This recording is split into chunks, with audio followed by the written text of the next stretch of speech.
Siguradong hindi ka mauubusan ng pera kapag marunong kang mag-ipon. Hindi yung ikaw ang sunod-sunuran sa pera. Paano nga ba makaipon?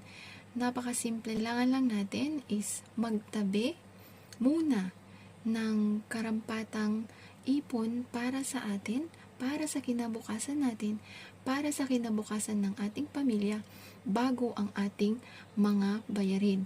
Paano nga ba ang tamang pag-iipon?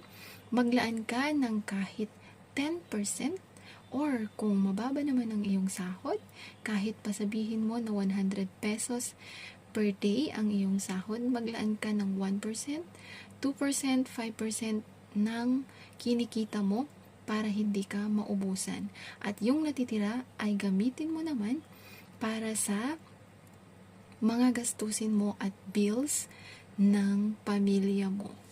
Laging tandaan, matuto para